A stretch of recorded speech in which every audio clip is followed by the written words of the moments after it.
All right, quick tutorial from what we would have covered in class today. We'll start, I've got a sprite here called cat. I'm just going to use the cat to do some things. We'll start with ask and answer. So I'll get a spacebar event. And inside of sensing, there's this piece of code called ask. And you can also do this in the background. So it doesn't come from the mouth of the character here, but I'll have it come from the character. So the character is going to ask, what's your name? So if I push space, it says, what's your name? And it just doesn't seem to do anything. One thing I really like to do for students is make them check this box right here, and you can see in our developer screen that now we can keep track of that variable. So it's kind of like a debugger-ish if you're familiar with some programming, but I'll push space again. And what's your name? And you can see that answer change. However, if I say hello and then ask a second question,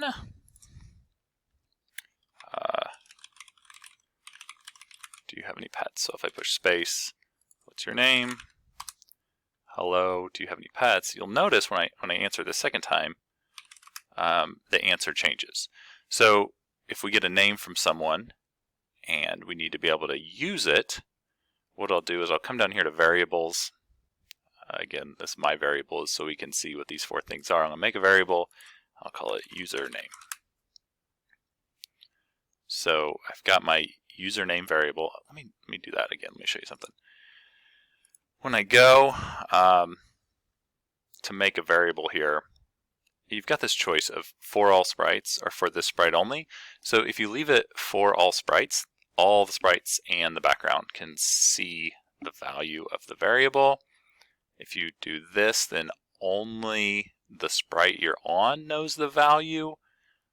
That can be helpful for clones and some other things, but generally I'm going to leave for all sprites. So I've got that one I made. It defaults to for all sprites. So I've got my username here. Again, I can check and uncheck the box. So what I typically do, rather than using answer, is I'll immediately set username, and then I go to sensing. I'm going to grab the answer. And so now, what's your name? You can see that it gets set. And if I put it all together, what's your name? When I have any pets here, the answer changes, but the username stays the same. So I would probably make another variable called hasPets, and I'll set hasPets to that answer. So I push space, what's your name? Brian. That gets stored in username. Do you have any pets? Yes. And so that gets stored here. So now I can just hang on to those variables as long as I need. Okay, so that's ask and answer. Now we're going to learn about join, which would be called, I call it concatenate. CodeHS calls it concatenate. I think concatenate's a real neat word, so I'm going to stick with that. All right. So this join feature out of operators, it just allows us to combine text together. So if I take this, and I'll put it here first just to kind of see what it does. You can see it says Apple. Let me run that again. It says Apple space banana. That space is actually right here, which is going to kind of be a mess sometimes to have extra spaces, but the idea is I can combine things together. So what I'll do is I'll take my username and I'm going to say good morning, and it'll combine all that together. So what's your name? All right, so good morning, Brian. Let me put that space in there. Put ASDF, and so it's properly spaced there. And if I wanted to put punctuation after it, here's where Scratch gets a little bit ugly.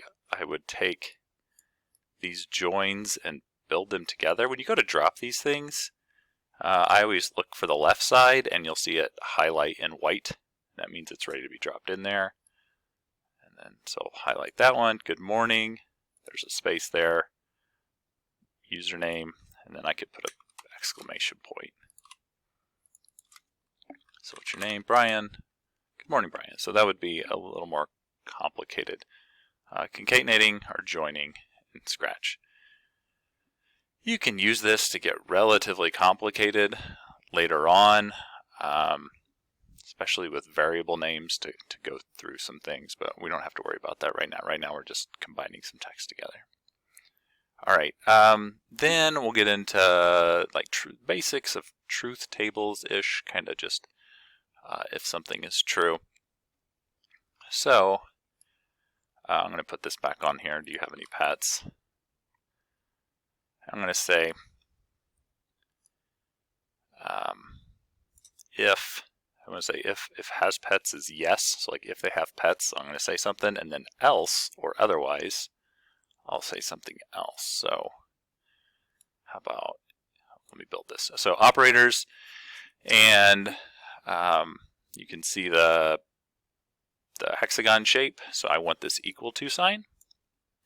And variables in Scratch can act as strings or numbers. Scratch sort of just kind of are integers or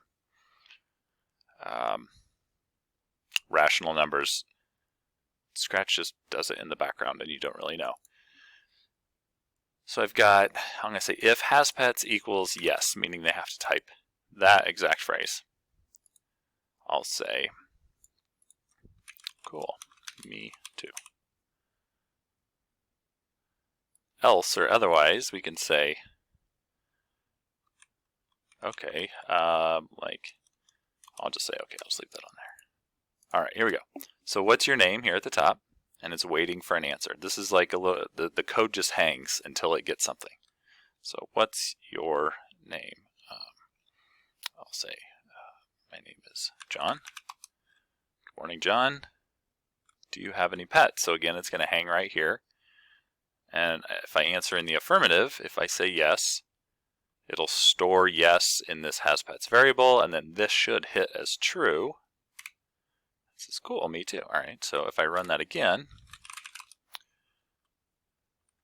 do you have any pets? No, it just says okay. So if I run that just again, and I answer really anything besides yes, because if it has to be just yes. I just smash a bunch of characters here. It just takes that as not yes, and so it says okay. All right. Now let's say you want to accept yes, but what if they say yeah, or they just type a y? What we can do is we can go back to operators and we can grab an or statement, which when this comes around with my students, I will often just use things about shirts that they're wearing. So I'll say, could everyone with a blue shirt stand up, or blue in their shirt?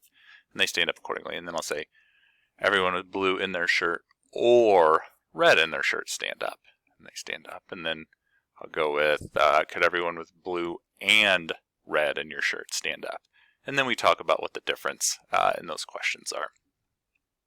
So I'll say, this is where Scratch gets really, really ugly. I need to take this equal to sign over here. And then, oh geez, I'm going to grab the or part. I've got to build. I'm going to take yeah. And then I can drop that or. I grab the or, the deepest or here. Name. Do you have any pets? Yeah. And it takes that as an affirmative, because if either one of those is true, you can build a seemingly limitless number of ors here in Scratch. It just gets really, really ugly. So I can duplicate. I'll need to slow down on that. If I right click on this equal to sign here, I can hit duplicate and it'll duplicate just that equal to for me. Say I wanted to accept the letter Y. Then I find the lowest or, by lowest, like you can see the layering here. If I go back through here, oh, what's my name? any pets? Y. So it'll take any of these answers, which is what I'm going for. So that would be a little bit of truthiness and if else. Okay, so the last thing is, maybe the second to last thing, I am going to take all of these acceptable responses and I'm actually going to build it in a list. So rather than, if I would take yes, yeah, YEH, the letter Y, sure, some, you could just have to sort of come up with all the possibilities. Right here in variables, I'm going to make a list. So I'm going to call it has pets list.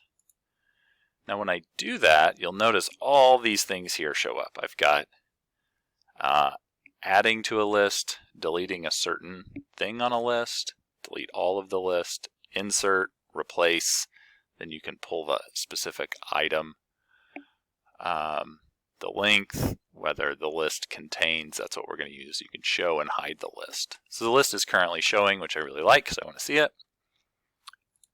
So I'm going to say when the flag is clicked, what I want to do is add yes. I'm going to duplicate that. Yeah.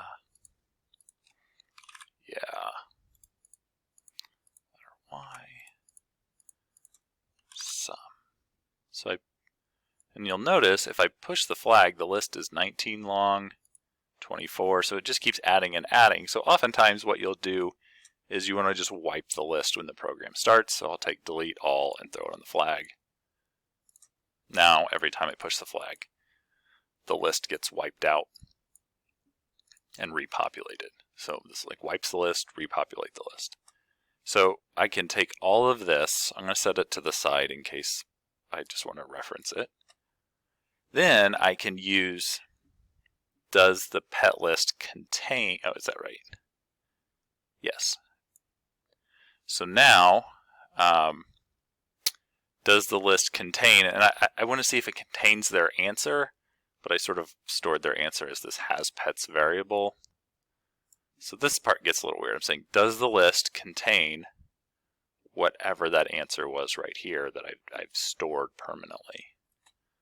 So if I run this again,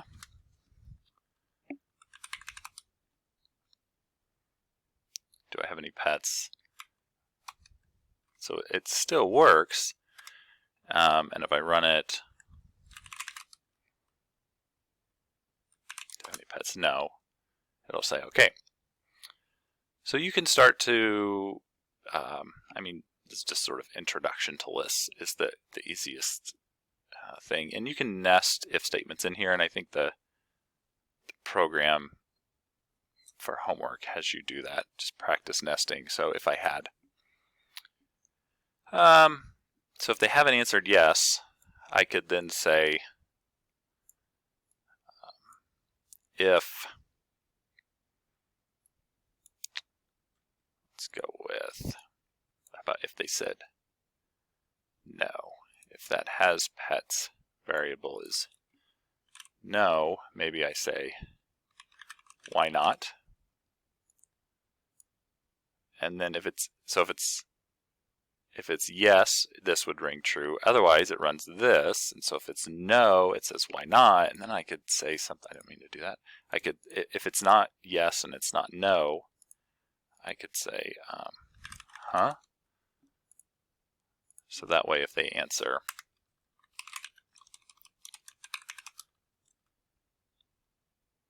do you have any pets, and just answers huh. Let's see if that no will hit here.